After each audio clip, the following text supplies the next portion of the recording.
কি এক অবস্থা মাননীয় speaker, it's me Arfatur Rahman Sagar. Welcome to another brand new video.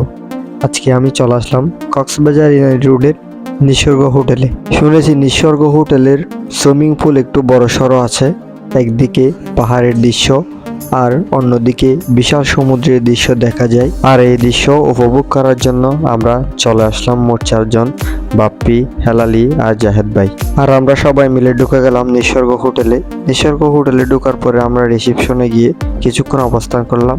এরপরে আমরা আমাদের টোকেনটি হাতে নিলাম, যেটা আমরা সুইমিং করব। এই টোকেনটি হাতে নিলাম। আমাদের পেমেন্ট করতে হয়েছে 25 জন 500 টাকা করে। দুঃখের বিষয় হলো এটা আমার ক্যামেরাটি আমি উপরে নিয়ে যেতে পারলাম না। এখানে নাকি ক্যামেরা অ্যালাউ না, ক্যামেরা দিয়ে ভিডিও করা যায় না। কি করব, আমি আমার হাতের ফোনটা দিয়ে আমি ভিডিও শুরু করে দিলাম। এরপর আমরা একদম উপরে চলে আসলাম, রেডি হয়ে সুইমিং পুলে নেমে গেলাম আস্তে ধীরে। পানি ছিল খুব ঠান্ডা, বৃষ্টি পড়তেছে হালকা। সুইমিং পুলে নামার পর সবাই নিজের ইচ্ছে মতো ছবি তুলতেছে, যেভাবে ইচ্ছে সেভাবে পানিতে লাফ দিচ্ছে।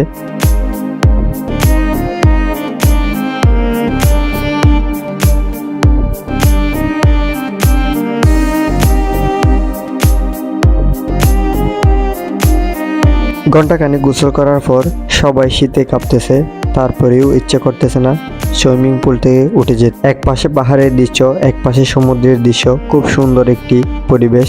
আমাদের সাথে এখানে একটা দুর্ঘটনা হয়ে গেছে। আমরা আমাদের কাপড় চোপড় যে লকারে রেখেছিলাম, ওই লকারের চাবিটা আমার কাছে ছিল। ভুলবশত ওই লকারের চাবিটা আমার পকেট থেকে সুইমিং পুলে পড়ে যায়। পরিশেষে ওই লকারের চাবিটা আমরা আবার খুঁজে পাই। এমন দুর্ঘটনায় আপনাদের যাতে পড়তে না হয় এই বিষয়ে খেয়াল রাখবেন। সুইমিং পুল থেকে দূরের দৃশ্যগুলো কি অসাধারণ লাগে তা ভাষায় প্রকাশ করার মতো না।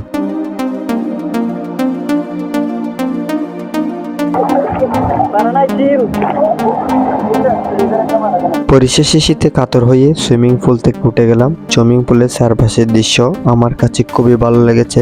আপনাদের কেমন লেগেছে অবশ্যই কমেন্ট বক্সে জানাবেন। আপনারা যারা আমার ভিডিওতে এখনো নতুন, সাবস্ক্রাইব বক্সে ক্লিক করে দিয়ে প্রেজেন্টটা দিয়ে দিবেন। আজকের ভিডিওটি এতটুকু। Thank you for watching video.